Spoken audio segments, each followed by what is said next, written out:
The Big Issue. Breaking down the issues that matter.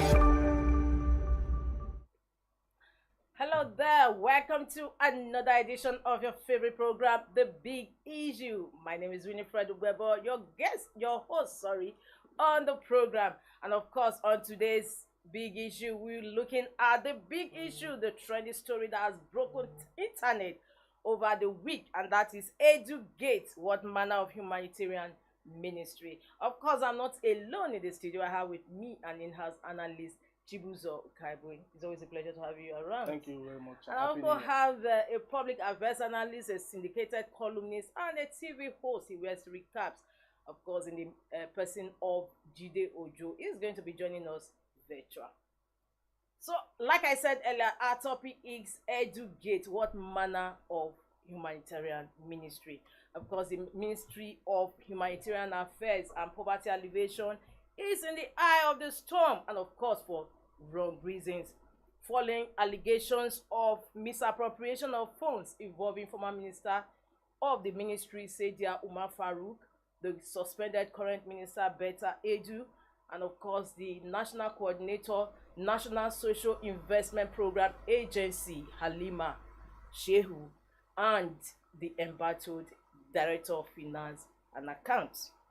In this episode, we are looking at so many developments have come up since the news broke that the minister authorized the transfer of some 545 million naira into private accounts. And not only that, there were so many leaked documents detailing how the minister actually apportioned money for air tickets to a state where there is no airport. It has been generating furor over the past 1 week.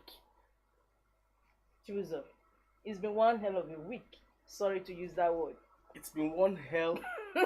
Permit me to use that French. One hell of a week to start the year. Yeah.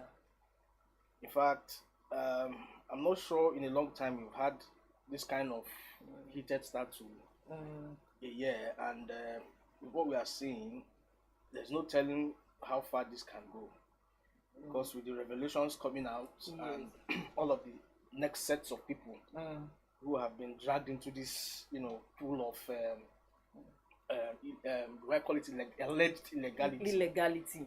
It's quite interesting the way this year is turning out. But it's for many Nigerians, they have had their hearts broken over the fact that their darling, the star of the administration, Betta Edu, is actually embroiled in this scandalous event.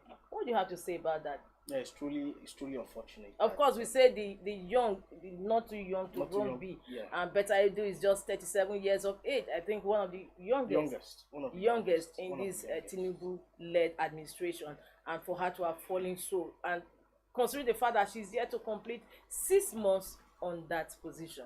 It's really unfortunate that she has to be the face of this whole unraveling scandal. For a young person, it doesn't tell well. But again, perhaps it could be a question of pending the total outcome of the investigation. Perhaps it speaks to inexperience and. But talking about inexperience, this is a lady that was commissioner. You've forgotten. She started as SA to Ben Ayade of former governor, immediate past governor of Cross River, and thereafter she was made commissioner for health. She's actually a doctor, as a PhD in public health, and with that she also became APC woman leader. So what experience this is at a different level. This is a federal level. When you do things at the state level, scrutiny is usually not so high there, and it's easy to get away with a number of things you don't know you're not supposed to do because you have the covering of But this is a whole different ballgame. That is one. Two, this is a ministry that is very sensitive, that involves a lot of financial engagements. So it's totally different from what she handled at the state level. So this is a whole different ball game entirely. Now I'm not hinging totally what has happened to her on inexperience. All I'm saying is perhaps in a broader spectrum of the investigation, maybe we could, for purposes of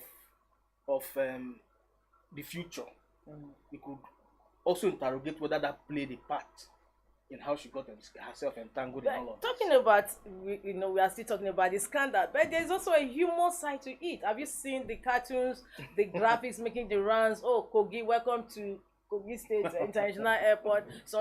You have Betta Edu International Airport. It has generated trust Nigerians to make humor of everything. What do you have to say about that? You always have a way of finding humor. But one begins to wonder, how could Betta have made that mistake, considering the fact that that there's no airport in Kogi State, and of course some monies were allotted and actually signed for that effect. Absolutely. Those are the critical questions to ask. These are leading questions, because I am going somewhere. What I want to say is that, of course, after the inauguration, they were actually trained, giving some the retreats and all of that during the retreat. Now I begin to wonder, how come these ministers, because we have discovered that with their utterance, with the actions of some ministers, you discover that they don't really know the workings of the federal government. Exactly. Just like what you said, that was said why. that earlier. Exactly. These are some of the critical things that would need to be revisited. I saw an article by the former Minister of Aviation, I saw it too. Where he threw some light on these issues, and he made reference to the former Minister of was it Health, Grange? Yes, Adenike. Yes, and he was Adenike Grange. Yeah, it was quite an interesting read what he put out. How perhaps an ignorance of how the system works could cause a problem of this nature. And there you have in the system just what my sentiments are exactly. Where is the permanent secretary of the ministry? So those are the critical questions that need to be asked, because for now, we don't know if Jide Ojo has joined us online. Jide? Okay, sorry, continue with your thoughts. Now it does appear as if everybody is zoned in on Edu and the monies that have moved around and all of that. But I would hope that after, perhaps when all of this has settled, we can take some steps back and really reflect on the systemic issues in our civil service and how properly trained are people to occupy certain positions. That is one. And really interrogate whether we have ethical problems in the way our public systems are run. Try to really find out whether this issue that has been this cancer of that has become regionalism discourse or political inclination and all of that influences the way people are employed into offices, or how they get appointments affects the way our public systems work. So I think these are things that we could look at when all of this storm. But another thing, like Osita Chidoka also pointed out, is what I've always been saying on the issue: the fact that federal government actually has some checks and balances in place to take care of these issues. How come many civil servants and even politicians who supervises them, who are posted there, find a way to circumvent this system? Exactly, and it comes back to the issue of how did they get there in the first place. For instance, we were told about Betta's, the Accountant General said she advised, but didn't take concrete steps to say, no, don't do it. No, but how did it get through from, the point where it started from to the Accountant General? So these are the critical questions. What happened to the PEMSEC, who is supposed to be the chief accounting officer of the ministry? He has to explain the role he played in all of this. So that's but why he's been silent. Nobody's asking him. He's not talking. That's why he's just like trying to take the heat off him. Exactly. That's why at some point, perhaps in the course of all this investigation, he has to put out his own side of the story. So that we really get all of the narratives in this whole saga and episode, so that we really know whether it was a deliberate thing or whether there is a systematic problem. Do you think she was set up? Well, you can't rule anything out at this point, unfortunately, because we don't have the full story. So they could just say, Honorable Minister, we cannot write it. You can write it. Any conclusions at this point might be hasty. So until we hear from every side and we get to really put a context to now, talking about bureaucracies and checks and balances, we are also looking at the issue of the national coordinator in SIPA, that is National Social Investment Programs Agency, Halima Shehu, who was also alleged to have transferred 44 billion naira out to individual accounts and some corporate organizations linked to her. Now, where would she have that access to that slush funds, 44 billion naira? Well, it's amazing how and what even baffles my mind is the kind of excuses that are put out to justify actions that are taken. You just don't need that kind of money like that, and you justify it in a certain way. And I just have this picture in my mind. I keep picturing it. Okay, she moves wherever the money is domiciled, and she tells them, the person in charge of the monies, that no, I will have to transfer it, and it's okay, go ahead. Are there no roads, blocks? Are there no checks and balances? Are there no final authorization? Due diligence definitely was not applied in all of this. But it goes back to the whole concept of this program. And I think that is where this whole thing has to start from. As much as we have to deal with those who are presently caught in this web, and we try to, take those who have to go to court and, prosecute and all of that, there has to be a detailed forensic investigation into that ministry to start with. We probably have to revisit the whole concept and policy idea that drove that ministry, that created that ministry. Yeah, we'll come to that. We'll come to that. We are still on this issue because we are looking at how come they have that so much access, because they're supposed to be check and balances, like I've always been reiterating since on the program. We have the permanent secretary, who incidentally is the chief accounting officer of the ministry. Where was he? What is his own input? This we are not getting to hear. Why is this so? He probably has to be brought in, so that he gives his side of the narrative. Because he is an integral part of this. There's no taking away that. You can't leave him out. There's no taking away that. He's an integral part of this. So I believe, and I want to hope that at some point, a platform will be created where he can come out and state his own side. That is if he has not been invited already, because now Nigerians are also angry over the 3 billion naira that was said to have been used to identify 11 poor homes in just 1 month. At least we also made to understand that one of the beneficiary companies actually belongs to the Minister of Interior, Tunji Ojo. Of course, he has come out to say that he resigned from the said organization long time ago, so he has no hand in it, so he shouldn't be fingered. So what is your take on that? Well, it's neither here nor there, because already comparisons are being made about what played out with about the question of conflict of interest. I think it's in his own admission. He did say, yes, I left the company some years back. But my wife is a director in the company. And you also have your son or a exactly. child. And also, you are in this same cabinet. So is it possible that you got that contract by pure merit?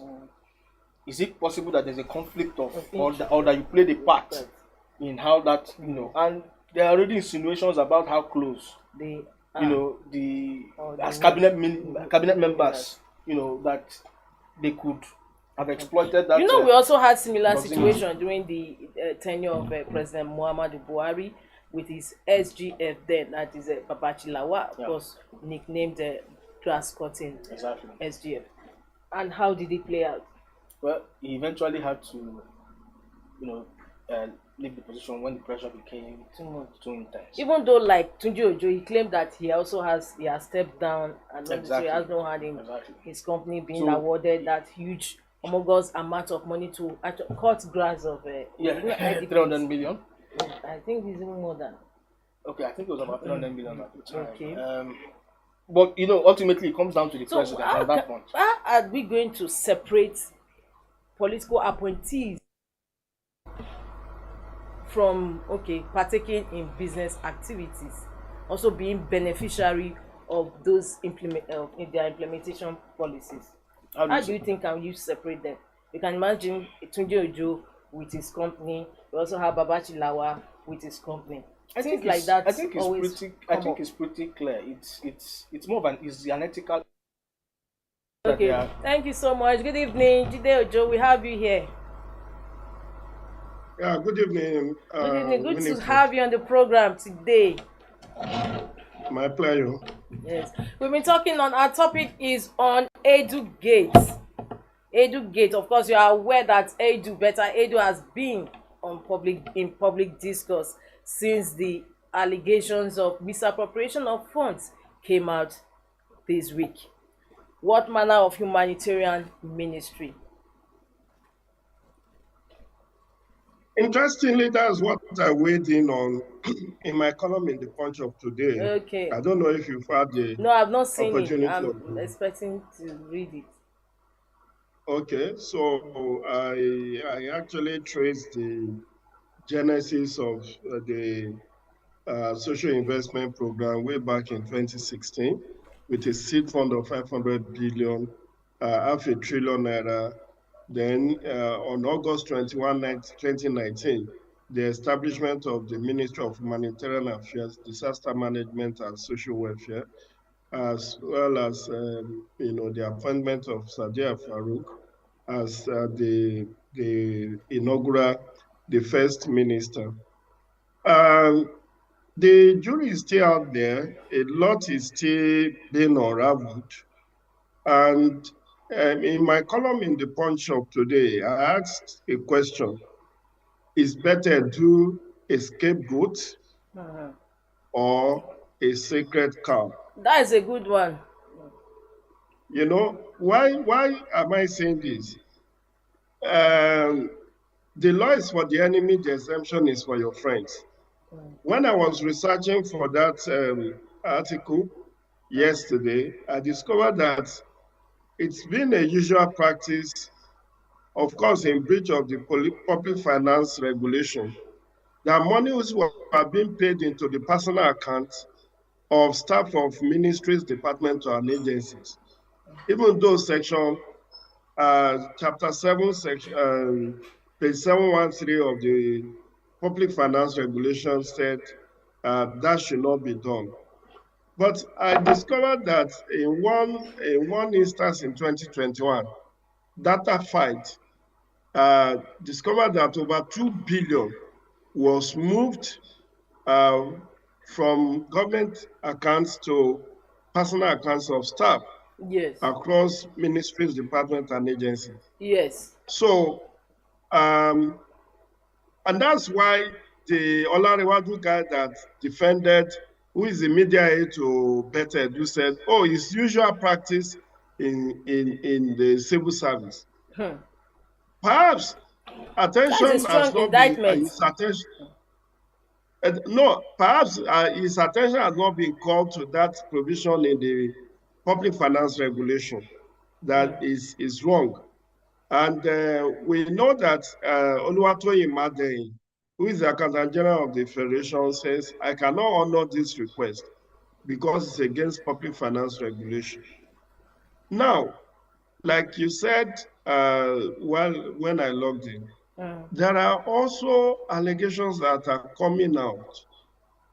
In the Punch of today, the part of the editorial said, Betta Edu approved 72 million naira for AIDS, for DTA, flights, and other things from Abuja to Kogi.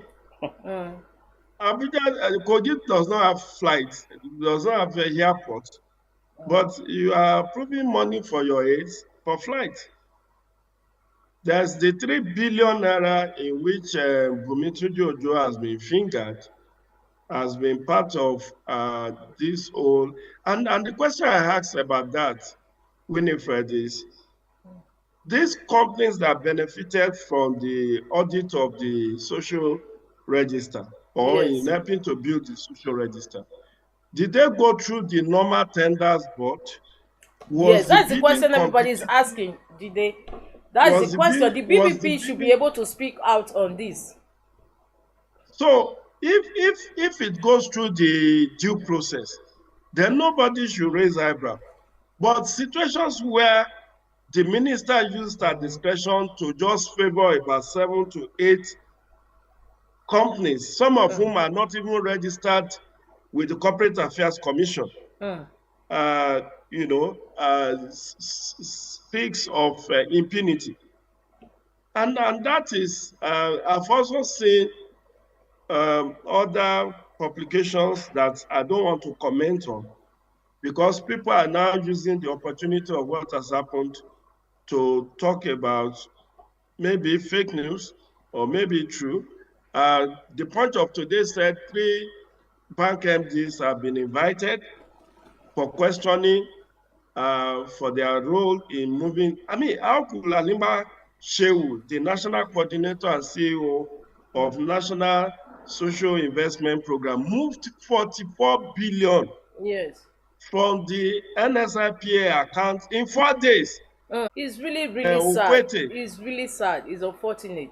Okwete and Sadiya Farouq, we are talking of 37.1 billion. You know, the most painful thing, Winifred, is that we are talking of borrowed funds. This money was borrowed, $800 million from World Bank, and this money was meant for the vulnerable groups, including the vulnerable groups in the home state of the minister, which is Cross River. I mean, how can you be cheating the poor and you think God will not fight for them? And Jide, the excuse she gave was the fact that she was moving it away from Betta Edu's reach, that she was going to squander it, so she had to transfer those monies into private accounts. Meanwhile, she didn't even inform the president that look at what Betta Edu is up to. She didn't inform anybody. She took it upon herself to start transferring it with the connivance of the DFA, who incidentally was said to have retired in December. So what do you make of that? Is her excuse? Whether he retired or not, he has a case to answer. You are moving funds because you don't want your minister to have a hand on it. Did she petition her minister to the presidency? No, she never did. Part of what I found funny with that 585 million request by Betta Edu also was that the National Social Investment Office is just one out of about 5 parastatals under the Ministry of Humanitarian Affairs. Don't forget, it's under the Humanitarian Affairs we have NEMA. It's under we have NAPTI. It's under we have Commission for Refugee. It's under it that we have about 5 of them. So why the special interest in the money for the social investment program? Why? Because it's almost like a slush fund. In fact, today's article is the second I will write on that NSIP. My first article on that was published on October 25, 2023. And one would have thought that with Betta Edu pontificating all over the media space, telling of how her predecessor mismanaged that ministry, that she would have performed better. Of course, we have seen that it's birds of the same feather that are flocking together. This is very shocking. This is unacceptable. And I believe as the days go by, we'll see that Betta Edu is just a fall guy. There are cabal and people who are using her for their own selfish interest. Oh yes, that's what Chibuzo said earlier. So there are people who are, and they may be able to get her out of this mess, or just use her as a sacrificial lamb. But days ahead will tell where this will eventually end. Okay. Now, my question is again, which is very, very tenable, especially considering the situation of the way and manner these women transfer the funds out. Does it mean that there's a lapse in the system that somebody can actually exploit to do whatever he or she likes? You know, that's why when you look at the Ajuri Ngilale's press statement on Monday, while the presidency suspended Betta Edu, there was a committee headed by the Minister of Finance, Yes. Wale Edu, that is meant to strengthen the financial control of ministries, department, and agencies.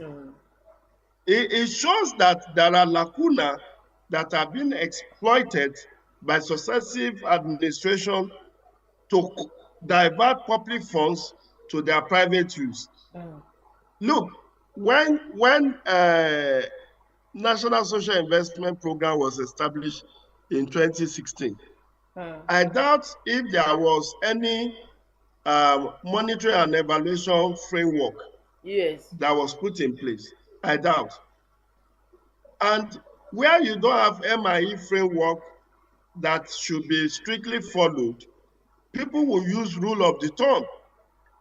Don't forget, even when the NSIP was under the Vice President Yemi Osinbajo, about 2018, 2019, there were a lot of controversies of missing money. Yes. And people said that is part of the reason that President Buhari eventually moved that agency away from the office of the Vice President. Because, okay, look at it this way. Look at it this way, Winifred. How could you have 500 billion, half a trillion, that is almost the next to the budget of Ministry of Defense and Security? And even budget of some African countries. Yes.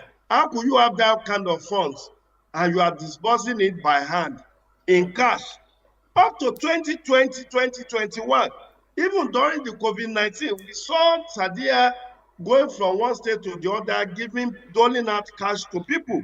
How can you be doing that? When you are giving people cash, one individual can collect 20 times. What should have been done as part of monitoring and evaluation is to have the biometrics of all the beneficiaries captured. The same way INEC captured the biometrics of all voters in Nigeria. And it should have been mandated that everyone wants to benefit from, whether it's Empower, whether it's trader money or GGs, homegrown school feeding program, and whatever, you must have a bank account. Look, in 2023, we have OPay, we have PalmPlay, we have all manner of microfinance that you can, even with zero money, open a bank account. You can. So why was disbursement up to 2021 being done in cash?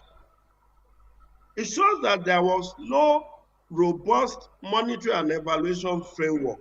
Yes, there and wasn't. Those who manage that huge fund simply decide to help themselves and pocket as much as they can. In fact, I tell you for free, if this ministry, if they go back in time from 2019 to date and they do a thorough job, I'm sure many people will go to jail.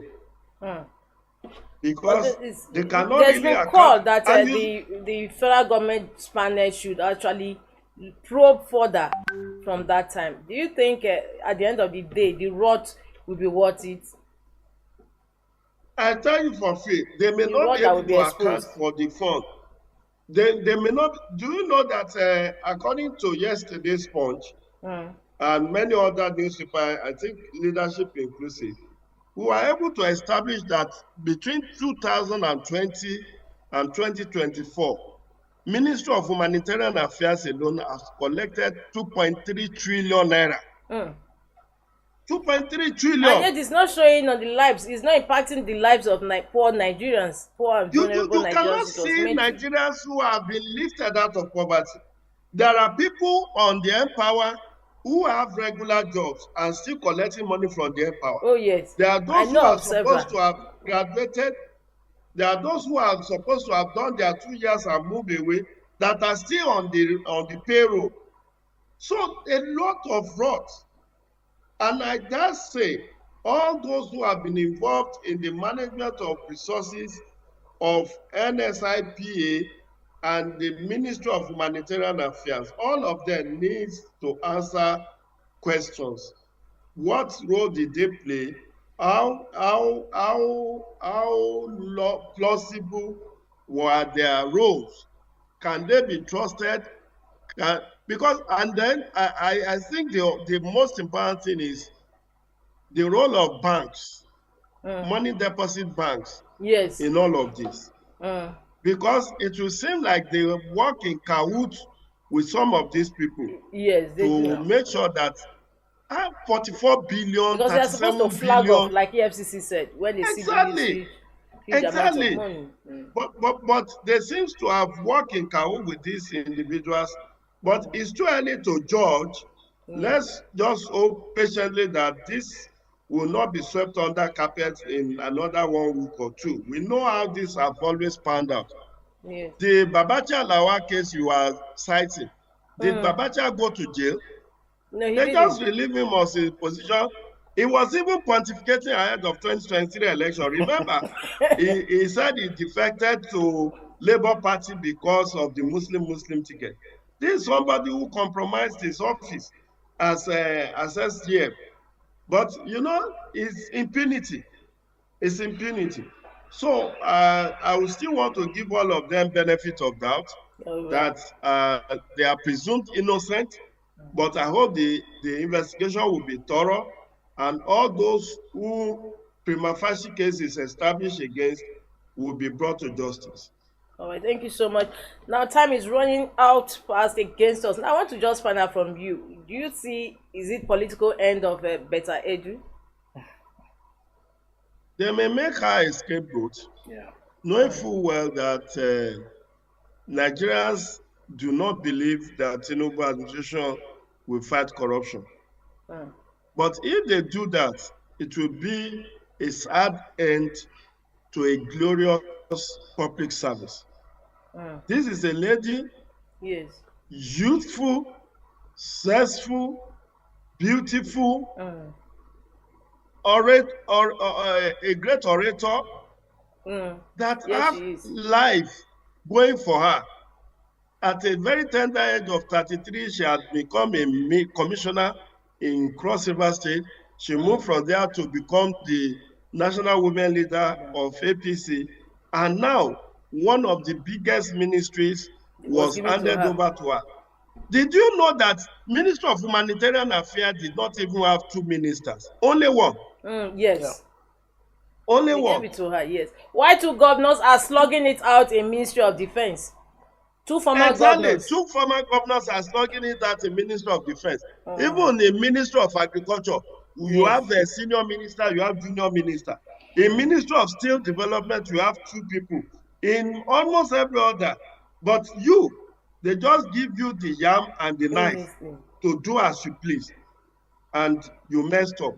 So how our career will end, I don't want to prejudge her. Maybe she will be able to explain herself to the interrogators. Maybe they will believe her, but it's quite sad because she is one person I hope will be a shining light of Tinubu administration. And yes, the Bumi Tuju case, yes, I'm not. I think it's been clever by her by saying, well, I'm no longer a director and all of that. But people have already established that he has a very cozy relationship with Betta. So much so that they say on their day of screening, they even drove to the National Assembly in the same day. And all of that. So does it take anything from just whispering to you that this is my company, please give us something to also chew? So whether you are directly involved in the day-to-day running or not, your wife is still there, your close associates are still the one running the company. Yes. So definitely there is conflict of interest that stars us in the face.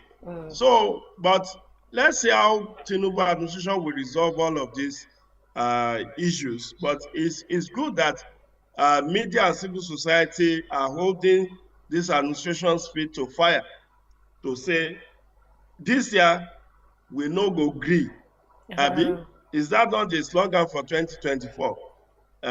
We no go gree. So let's hope that we will continue to oversight them, because eternal vigilance is the price for liberty. Let's hope that something concrete will come out of this, and that in another 1 month, we will not be talking of something else while this died a natural death. All right, thank you so much, Jide Ojo. It's always a pleasure to have you on the program, although virtual, and of course, and he has analyst Chibuzo. Okay, it's always a pleasure to have you on the program. So, on that note, we've come to the end of today's The Big Issue. Until we come your way again, same time next week. I'm Winifred Gbebo, wishing you a beautiful week. See you. Bye.